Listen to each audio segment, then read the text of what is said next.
एका व्यक्तीचा प्रवास चालू असताना त्याला रस्त्यावर एका विजेच्या खांबाला एक कागद चिकटवलेला दिसला। त्या कागदावर काहीतरी लिहिले होते।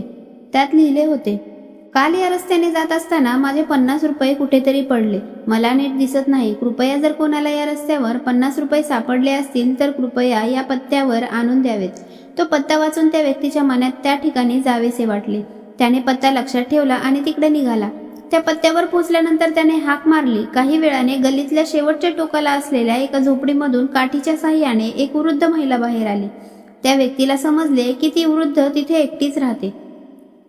त्या वृद्ध महिलेकडे येऊन तो म्हणाला, आई, तुमचे 50 रुपये हरवले होते, ते मला सापडले, हे घे तुमचे 50 रुपये।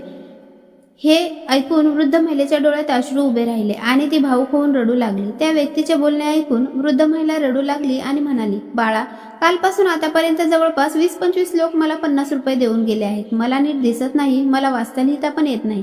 कुणीतरी माझी परिस्थिती पाहून माझी मदत करण्यासाठी हे केलं आहे। त्या व्यक्तीने खूप आग्रह केला तेव्हा वृद्ध महिलेने त्याच्याकडून 50 रुपये घेतले, पण नंतर तिने त्याला विनंती केली, बाळा, जाताना तो संदेश फाडून टाक, कुणीतरी माझी दया वाटून हे केलं असावं। त्या व्यक्तीने मान हलवून तिच्या म्हणण्याला संमती दिली। थोडं पुढे गेल्यावर तो विचार करू लागला, माझ्या आधी आलेल्या त्या 20-25 लोकांनाही नक्कीच वृद्ध महिलेने तो संदेश फाडायला सांगितला असेल, पण कुणीच तो फाडलेला नाही, मग मी तो कसा फाडू? त्या व्यक्तीच्या मनात त्या अज्ञात व्यक्तीसाठी खूप आदर निर्माण झाला, ज्याने वृद्ध महिलेची मदत करण्यासाठी असा अनोखा मार्ग शोधला होता। त्याच्या मनात त्या दयाळू व्यक्तीबद्दल कृतज्ञतेची भावना भरून आली। थोडा वेळ विचार करून त्यानेही विजेच्या खांबाला लावलेला तो संदेश तसाच राहू दिला। मित्रांनो, या गोष्टीतून आपल्याला हे शिकायला मिळते की मदतीची इच्छा मनात असली की मार्ग आपोआप सापडतात।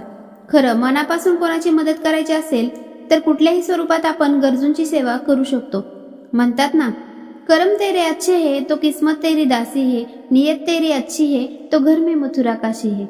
स्टोरी आवडली असेल तर व्हिडिओला लाईक आणि चॅनलला सबस्क्राईब नक्की करा। धन्यवाद।